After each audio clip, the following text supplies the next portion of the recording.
오늘 오신 주 여호와 우리 아버지 하나님, 오늘 아침도 저희들이 주님 앞에 나왔습니다. 이렇게 나올 수 있도록 믿음 주시고 성령의 감화도 주시고 열심도 주시고 또 필요한 건강도 그 이와 같은 자유도 허락하신 하나님, 진심으로 감사합니다. 해마다 계절이 바뀝니다마는 그러나 이렇게 복잡하고 어려운 세대, 한치 앞을 할 수 없는 때 다시 부활절을 맞게 해주시오니 진심으로 감사하옵나이다. 하나님 아버지,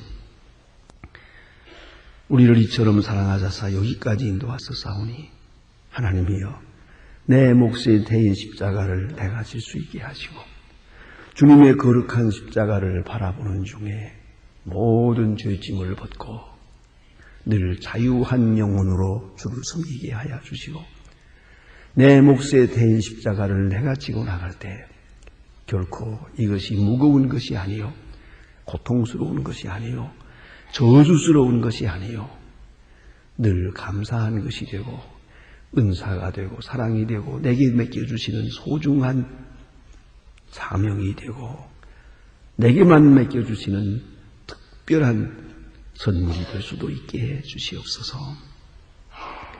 주를 사랑하는 마음이 불붙듯 하여서 이 모든 짐을 잘 감당할 수 있게 하옵소서. 주께로 초점을 맞추고 주님만을 위하여 살게 하시고 주의 거룩하신 음성에 응답하면서 내게 맡겨진 십자가를 잘 지고 나가게 해 주시옵소서.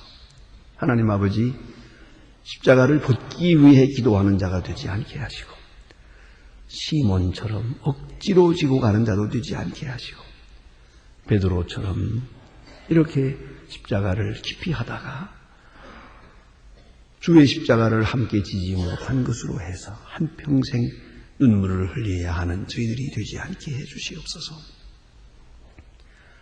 주께서 지신 십자가를 바라보며 오늘도 내 십자가를 내가 지고 주님의 길을 조용히 또 찬송하며 따라갈 수 있게 해 주시옵소서. 이 십자가에 그 무거운 짐을 다 지고 끝까지 사명을 다한 후에 주님 앞에 가서 십자가를 벗고 주의 주시는 면류관을 쓰며 하나님 앞에 영광 돌릴 수 있고 또 면류관을 주께 바치면서 영광 돌릴 수 있는 저희들의 앞날이 되게 하여 주시옵소서. 주여, 비록 이 세상에 살지만 우리의 마음은 항상 하늘나라에 있고 비록 많은 무거운 고통, 근심, 걱정에 매여 있지만 우리 영은 주님처럼, 십자가를 지신 주님처럼 그렇게 자유로울 수 있게 하여 주시옵소서. 오늘도 하나님의 말씀이 바르게 전해지고 교회된 사명을 다하게 하옵소서. 저희 교회를 향해서 기대하고 또 많은 것을 요구하고 바라는 바가 많습니다. 과연 교회 중에 교회요, 모든 교회의 본이 될 수 있는 교회가 되고 교인들이 본이 될 수 있는 교인이 되고 또한 교회의 모든 행사, 사업들이 본이 되는 사업이 되게 하여 주시옵소서. 저희 교회에서 모든 사람이 온전한 구원을 이룰 뿐더러 저희 소망교회의 소식을 듣는 모든 사람들도 함께 구원을 받고 큰 은혜를 받게 해 주시옵소서. 주님, 교회를 섬길 때 늘 기쁜 마음으로 섬기고 늘 감사한 마음으로 그렇게 섬길 수 있게 해 주시옵소서. 주여, 이 나라를 돌보아 주시옵소서. 대통령에게 건강과 지혜와 믿음을 주시고 용기를 주시고 항상 밝은 마음으로 나라를 다스릴 수 있게 해 주시옵소서. 특별히 기도하옵는 것은 온 국민이 폭력과 무질서, 혼란과 방종을 버리고 서로 근면하며 진실하며 부지런한 그런 백성 되게 해주시고 서로 존경하며 사랑할 수 있고 그리고 보다 밝은 미래를 위해서 오늘의 작은 많은 어려움들을 참고 견딜 수 있게 해 주시옵소서. 하나님 아버지, 저 북녘 땅에도 소속히 자유를 주시사 가난과 고통과 굴병, 굶어 죽는 그 피, 말할 수 없는 어려운 현실에서 건져 주시옵소서. 주님, 우리가 저들을 위해서 보내는 적은 정성들이 그들에게 위로되고 힘되고 그리스도의 사랑을 깨달을 수 있고 받아들일 수 있는 아름다운 계기가 되게 하소서. 사랑으로 미움을 이기고 그 거룩한 은혜로 저들을 다 승리할 수 있고 구원할 수 있게 해주시옵소서. 하나님 아버지, 오늘도 해외에 있든지 여행 중에 있든지 군문에 나가 있는 젊은이들 하나하나 다 돌보아 주시고 병중에 있는 분들과 슬픔을 당한 가정들, 그리고 공부하는 자녀들, 많은 근심에 있는 분들, 가정의 문제로 시달리는 분들, 사업이 부진해서 괴로워하는 성도들 하나하나 다 돌보아 주시고 가정가정에 개인에게 큰 평강과 은총을 도와시옵소서. 이 하루의 모든 생활을 주께 맡깁니다. 주만이 영광을 받으시옵소서. 주의 거룩한 십자가의 고난을 마음에 새기며 그 어느 때보다도 경건하게 주님의 뒤를 따라가는 아름다운 이 하루가 되게 하옵소서. 예수님의 이름으로 기도하옵나이다. 아멘. 하나님의 말씀 오늘도 계속해서 나훔 3장을 보겠습니다. 나훔서 3장 1절로 19절, 본문이 좀 깁니다만은 이어지는 말씀이기 때문에 다 보도록 하겠습니다. 나훔 3장 1절로 19절입니다. 지금 봉독하겠습니다. 화이설진저 피성이여 그 속에서 괴혈과 강포가 가득하며 늑탈이 떠나지 아니하는도다. 휙휙하는 채찍 소리, 굉굉하는 기 소리, 뛰는 말, 달리는 병거, 충돌하는 변적이는 칼, 번개 같은 창, 살육당하는 때 큰 무더기를 주고 무수한 시체여 사람이 그 시체를 걸려 넘어지나니 이는 마수의 주인이 영다운 기생이 그 맹을 함을 인함이라. 그가 그 맹으로 영국에 미혹하고 그 마술의 여러 족속을 미혹하느니라. 만군의 여호와의 말씀에 내가 내 대적이 되어 내 치마를 끄어 내 얼굴을 이르게 하고 내 벌거벗은 것을 열국에 보이며 그 부끄러운 것을 열방에 보일 것이요 내가 그동안 가증하고 더러운 것을 그네 위에 던져 능욕하여 너를 구경거리가 되게 하리니 는 그때에 너를 보는 자가 다 내게서 도망하여 이르기를 니느웨가 홍무하게 되었도다. 누가 위하여 애곡하며 그 어디로 위하여 위로하리라 하시도다. 네가 어찌하여 노건보다 낫겠느냐. 너는 강들 사이에 있으므로 그 물이 돌렸으며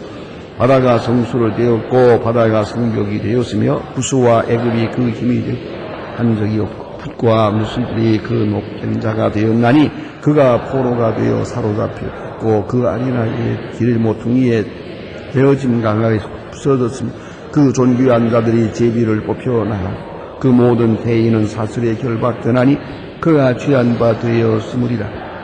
대적을 인하여 피난처를 찾아오리라. 너의 모든 산성은 무화과 나무에 처음 익은 열매가 흔들린 것 같으며 먹는 자의 입에 떨어짐과 같으리라. 너희의 중한 상들은 여인 같고 그 딸은 성문이다. 너의 대적 앞에서 넓게 열리고 빗장들은 불에 타도다.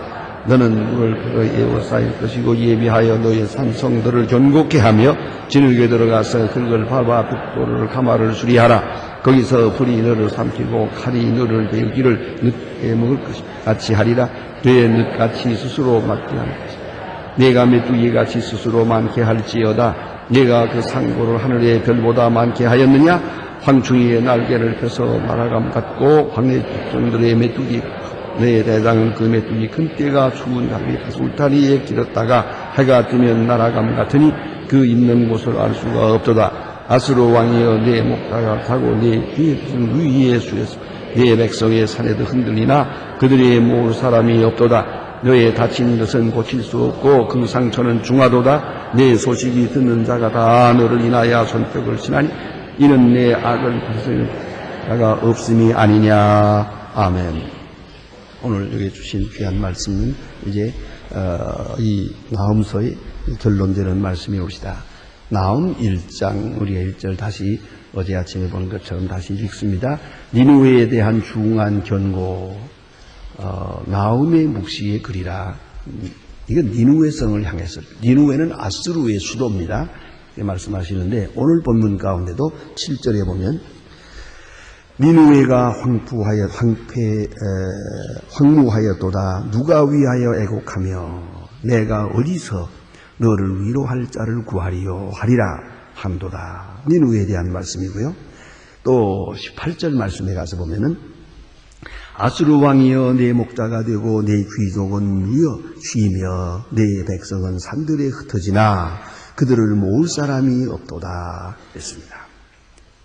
이건 니누웨와 아수르 왕에게 주는 메시지입니다. 근데 어쩌면 이렇게 지금 당장 현장을 보고 말하는 것 같이 그렇게 자세하게 기록하고 있습니다. 아수르의 멸망에 대해서 말입니다.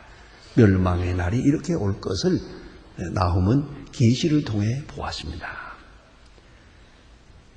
지금은 당당합니다. 지금은 온 세계에 우뚝 선 가장 큰 강대한 나라입니다. 저 나라가 망하리라고는 생각 안 했습니다. 그런데 어째서 망하느냐? 그 중에 가장 중요한 것은 교만이옵니다. 너무 지나친 욕심입니다. 그래서 그저 어떤 의미에서 니느웨 성과 아수르 자기 나라를 잘 지켜나갈 수 있으면 뭐 그런 대로 평화를 누릴 수 있었을 것입니다. 그런데 필요 없이 욕심을 부립니다. 왜 이웃 나라들을 쳐들어가는 겁니까? 또 왜 이스라엘을 쳐내려오는 것입니까? 왜 예루살렘은 포위하는 겁니까? 예루살렘까지 자기가 이렇게 점령해야 되겠다 하는 생각을 왜 했느냐 이 말입니다. 그것은 정치적 교만만이 아니고 물질적 소욕만이 아닙니다. 가장 중요한 것은 신앙적 교만입니다. 어이가 없게도 저기는 하나님이 함께 하시는 곳이다. 하나님이 다스린다며 소위 신정국가라며 하나님의 전이 그곳에 있다는데 그것까지 내가 지배하겠다. 그리고야 내 마음이 편안하겠다는 것이죠. 이런 욕심, 이것은 결정적으로 신앙적인 것이 문제가 있는 겁니다. 그래서 이 니느웨, 이 사람들이 예루살렘을 쳐들어옵니다. 결국은 이로 인하여 망하게 됩니다. 뭐 그렇지 않아도 망하겠지만은 그거는 많은 시간이 걸리는데 또 이렇게까지 망하지 않는데요. 이렇게까지 철저하게 일시에 망해서 흔적도 없어지는데 바로 이러한 이유는 그가 교만했기 때문입니다. 하나님을 무시하고 하나님을 대항하려고 대적했기 때문입니다. 그래서 하나님은 말씀하십니다. 어제 아침에 본 바와 같이 네가 나의 대적이 되니 내가 너의 대적이 되리라. 하나님을 대항할 자가 어디 있습니까? 하나님을 대적할 자가 어디 있습니까? 그게 문제옵시다. 그건 어디서부터 오느냐 하면 자기들이 생각하는 우상과 하나님을 이것을 혼돈하기 때문이죠. 자기들의 우상은 자기가 만든 거예요. 그 별거 아니에요. 뭐 어떤 우상 아무리 어느 절간 뭐 얻은 건 뭐 사원 굉장하게 지었다 하더라도 그건 사람이 만든 거예요. 참 그 신상이라고 하지만은 내가 일본 오사카에 가서 나라에 가서 굉장히 큰 걸 보았습니다. 그러면 내가 인생에 본 것 중에 제일 큰 것 같아요. 엄청나게 큰 그런 신상이 있습니다만은 그러나 그건 사람이 만든 거예요. 별것도 아니에요. 아무리 굉장해 보아도 사람이 만든 것은 사람이 만든 것이죠. 그런데 어찌 하나님 거룩한 역사와 이것을 이렇게 동격시 하려고 하겠습니까? 거기서 잘못되는 거예요. 우리는 아무리 우리가 좀 가졌다 한들 하나님 앞에 겸손해야 되고요.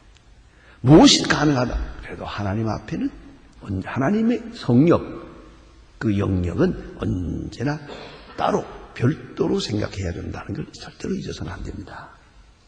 하나님이 하시는 일 앞에는 언제나 겸손해야 됩니다.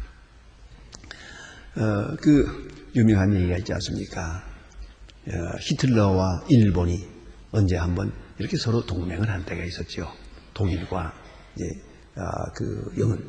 일본이 다 같은 제국주의자들이니까 저들의 생각에 구라파는 히틀러가 먹어치우고 동남아 아시아 이쪽은 일본이 이렇게 서로 맹약을 했죠. 그래서 이 일본의 동조 수상이 거기 베를린을 방문했답니다. 근데 그 동조 앞에서 히틀러가 자기의 정의의 부대를 사열을 보여주었어요. 독일군이 수백 명이 발을 딱 맞춰가지고 탁탁탁탁 진행하는 것을 한번 쫙 보여주고, 그리고 독일 히틀러의 특유한 그 인사법 있잖아요. 손을 번쩍 내놓고 히틀러, 하이 히틀러 뭐 이런 거 그거 보여줬거든요. 굉장한 걸 보여줬어요. 히틀러가 동조의 이걸 보여주면서 기분이 좋아가지고, 동조가 눈이 둥그레지는 걸 보고 기분이 좋아가지고 한마디 했답니다. 우리 독일군은 하나님 외에는 무서워하는 것이 없습니다. 그랬어요. 그만큼은 제대로 말한 것 같아요. 하나님 외에는 무서워하는 게 없습니다. 그랬다. 동조는 뭐라고 했느냐? 우리 일본군은 하나님도 무서워하지 않습니다. 그랬어요. 그 말하고 나서 며칠 후에 망했어요. 그러면 히틀러가 생각하는 건 뭡니까?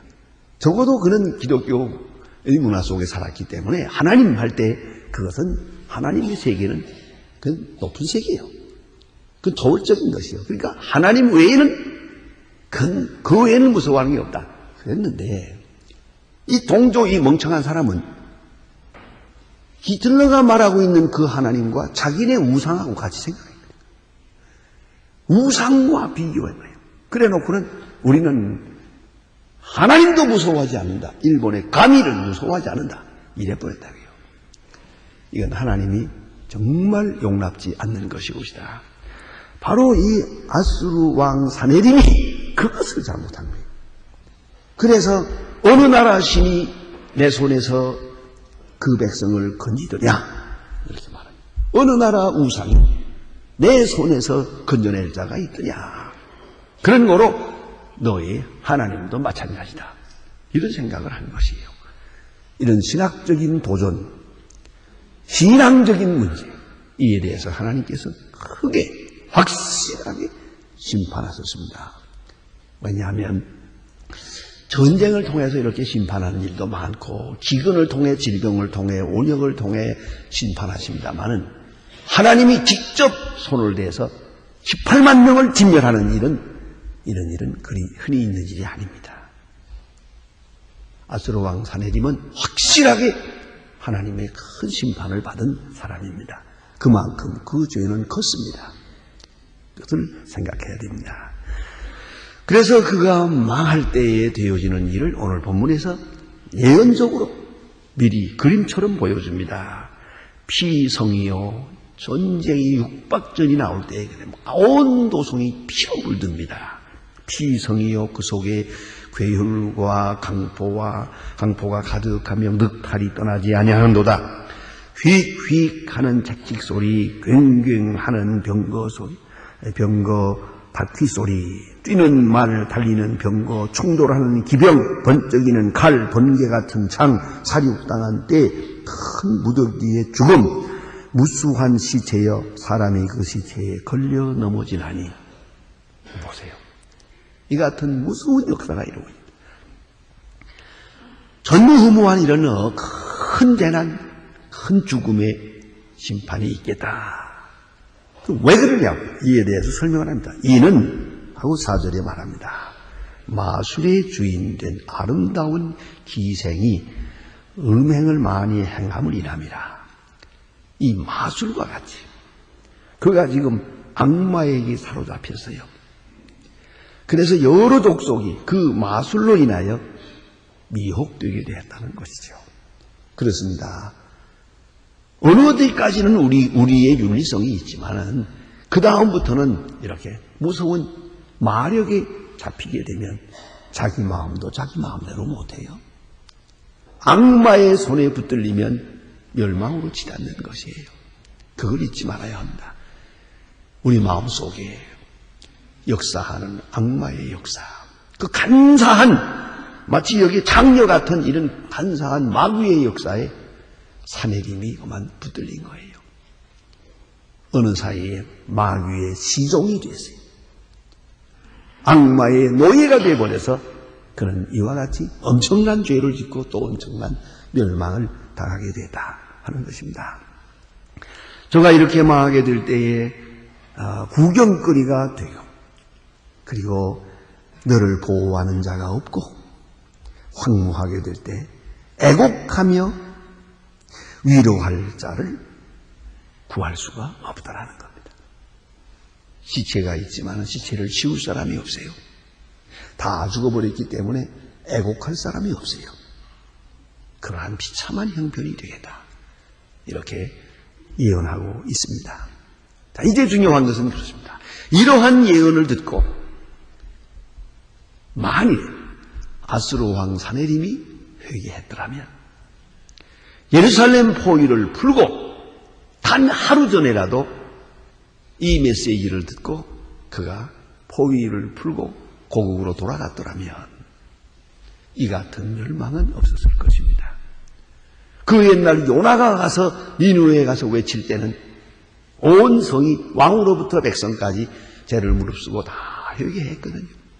그래서 40일 후에 망하리라고 예언되었건만 저들은 구원을 받을 수가 있었습니다.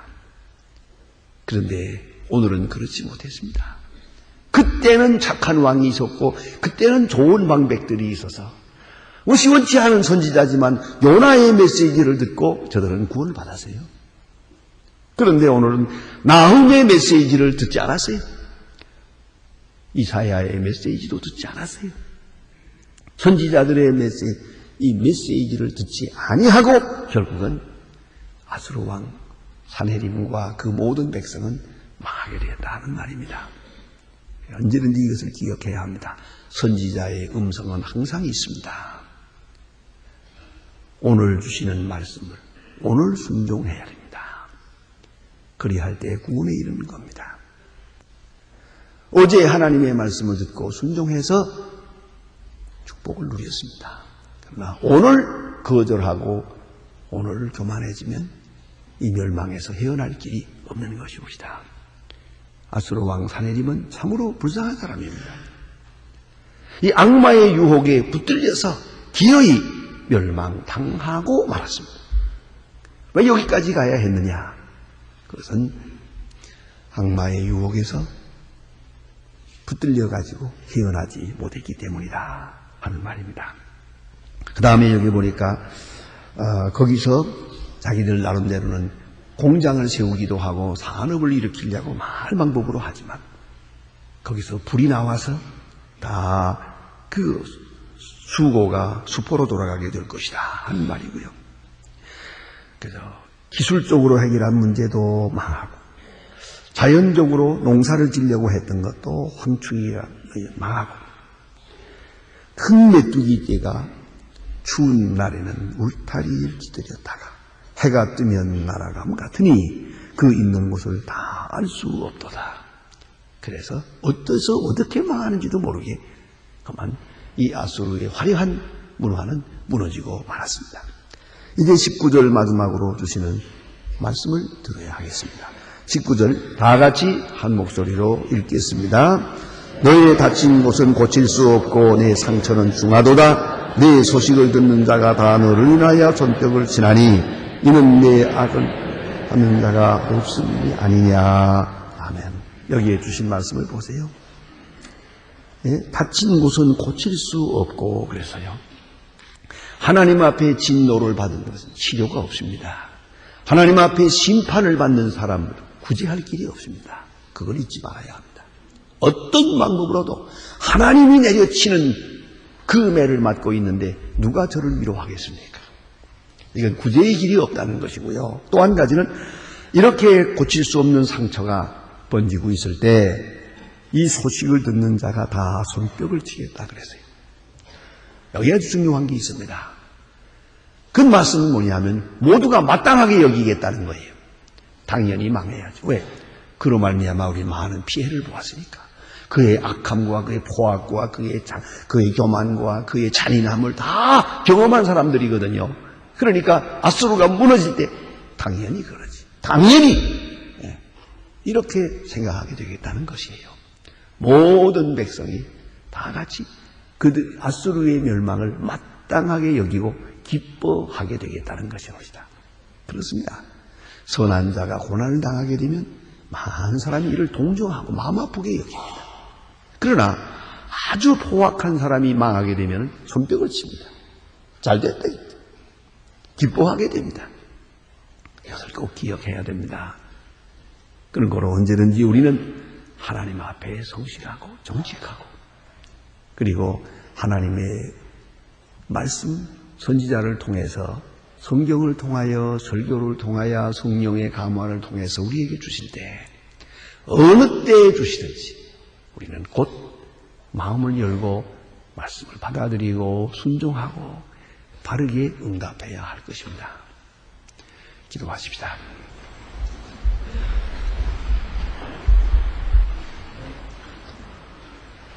하늘에 계신 우리 아버지시여 이름이 거룩히 여김을 받으시오며 나라의 마옵시며 뜻이 하늘에서 이룬 것 같이 땅에서도 이루어지이다. 오늘날 우리에게 일용할 양식을 주옵시고 우리가 우리에게 죄 지은 자를 사해 준 것 같이 우리 죄를 사해 주옵소서. 우리를 시험에 들게 하지 마옵시며 다만 악에서 구하옵소서. 내 나라와 권세와 영광이 영원히 싸움나이다. 아멘.